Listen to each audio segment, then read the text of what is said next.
Stop blaming and attacking the Common Core. Florida's governor just announced he was going to eliminate Common Core. I'm looking on social media, I'm watching the news outlets. People are going ham. They're happy, they're excited. Like, this is the best thing that's ever happened to the state of Florida.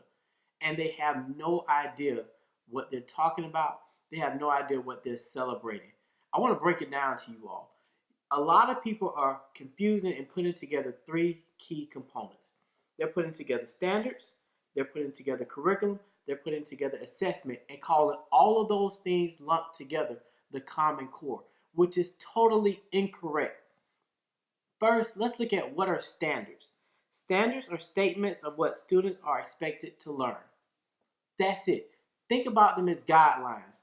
The Common Core standards are just guidelines of what a student should learn at a specific grade level. It will ensure if your child is in North Florida, they get the same material in grade 4 as a student in South Florida.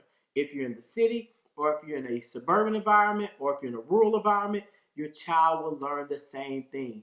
The standards are just a set of guidelines. The second component, curriculum.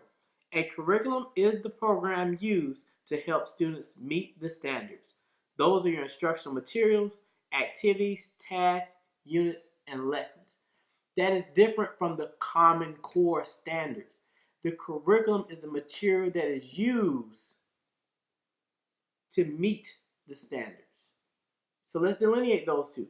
Standards are your guidelines. Think about that, the ends. The curriculum is the means to get to those ends. Curriculums vary. There's some great curriculums out there, and there's some bad curriculums out there. It's up to the district to choose which curriculums they implement. Right now, Florida is going through a math adoption process. In that process, each district does it different, but typically districts have a committee who selects the curriculum they're going to use. In some districts, it's a person. Some districts, it's a committee. Some districts, the entire teachers have a vote. It varies. But at the district level, they're selecting the curriculum materials that are used.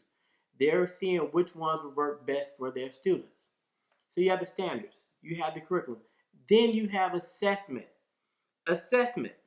Assessment is the process of gathering evidence about students' knowledge of, ability to use, and disposition toward the content. In Florida, you have the Florida Standards Assessment. That's the high stakes test. That is different from the Common Core standards. What do I mean? The assessment is assessing how well students perform. What has happened, you all have lumped all of these things together and said, I hate Common Core, when in reality, you do not agree with the high stakes assessment. So understand the difference between the things, and when you attack the Common Core, you're attacking these standards. Then a lot of people will say, well, we didn't learn math that way, or the students are not learning, or we never had standards. You have no idea about the history of standards here in America.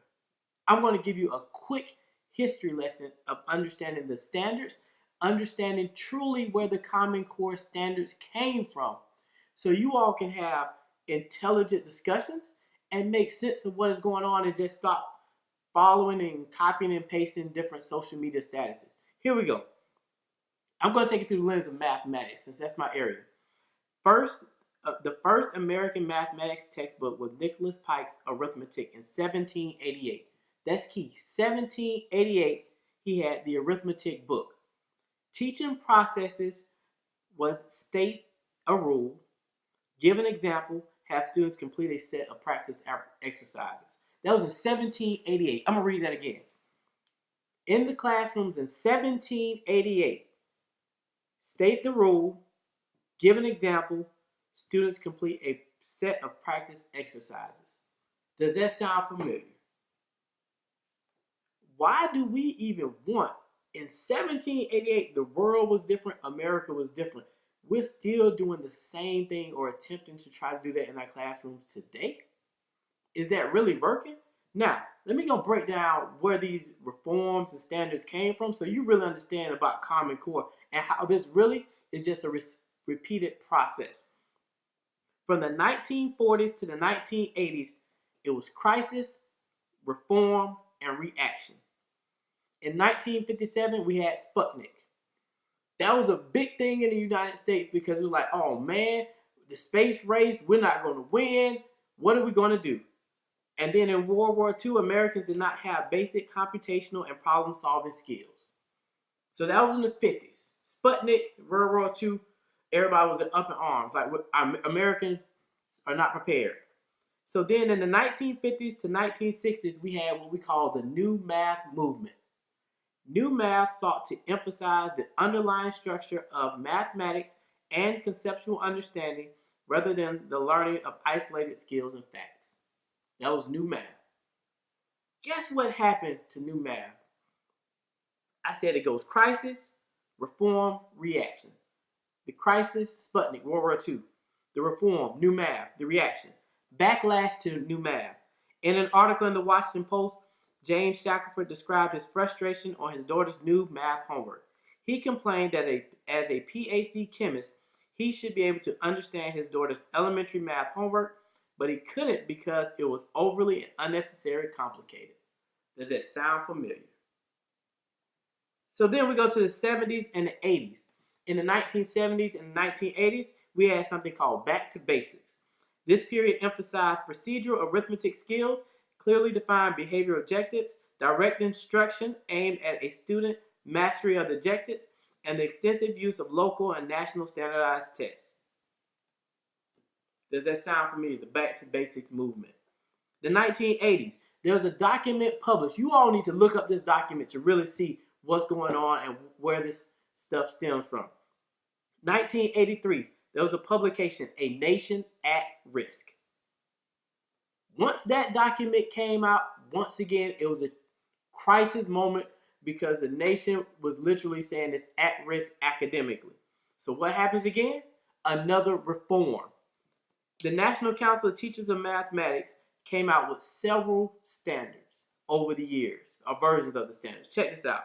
1989, Curriculum and Evaluation Standards for School Mathematics. 1991, Professional Standards for Teaching Mathematics. 1995, Assessment Standards for School Mathematics. 2000, Principles and Standards for School Mathematics. 2006, Curriculum Focal Points for Pre-Kindergarten through 8th Grade Mathematics. A Nation at Risk came out in 83. Then we have this big standards movement, this push for standards. But once again, guess what happened? Backlash. By the late 1990s, criticism of the standards emerges and it was all too familiar. The new standards did not sufficiently emphasize procedural skills, not enough emphasis on direct instruction, not enough practice and memorization. The cycle continues.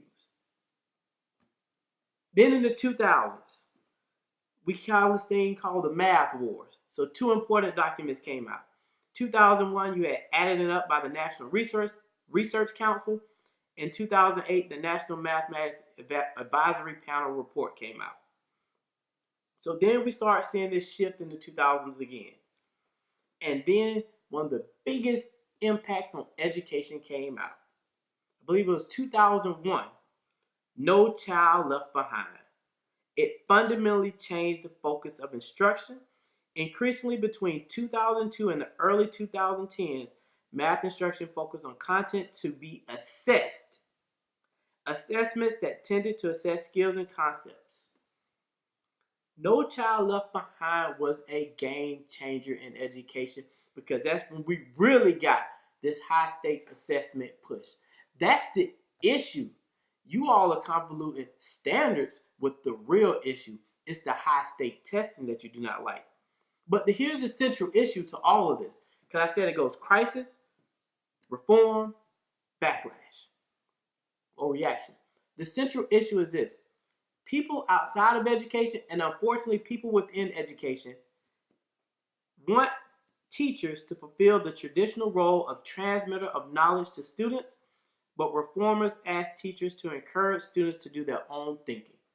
You have to ask yourselves, what do you want? I told my daughter's prior school district, I want my daughter to be a problem solver, not a rule follower. You say you don't want your kids to be robots. You say you don't want them to be programmed. You say you want them to be critical thinkers. What does that look like in the classroom? Have you taken a moment back to think about what does that look like? What does that take in regards to instruction? So we had all of that going on in 2000s, this pendulum swinging, and that's how we got the Common Core standards. Now, I want to read to you the Common Core standards and the history of those. These are learning goals which outline what a student should know and be able to do at the end of each grade. The standards were created to ensure that all students graduate from high school with the skills and knowledge necessary to succeed in college, career, and life, regardless of where they live. In 2009, the state school chiefs and governors that comprise the Council of Chief State School Officers and the National Governors Association Center for Best Practices coordinated a state-led effort to develop the Common Core standards.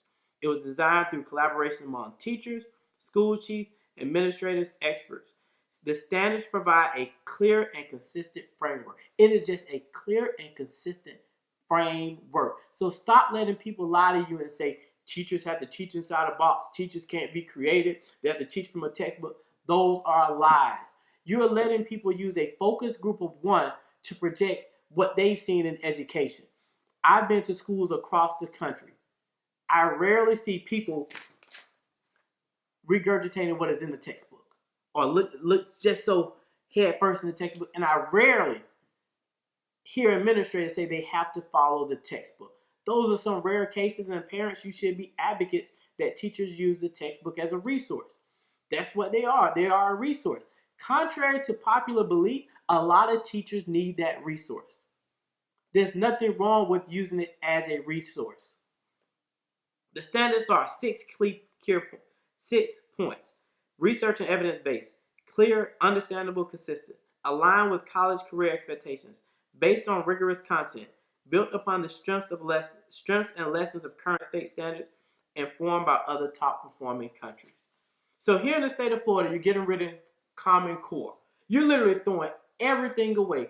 All the work that teachers have done, all the work that students have done, and saying you're going to do something new. And what's funny, in the press conference, nothing new was even presented. They said you're going to have to build something from the ground up. So you're going to waste money and resources to make new Florida standards. That money can be used to make equitable schools. You all need to start going out to different schools in your locale.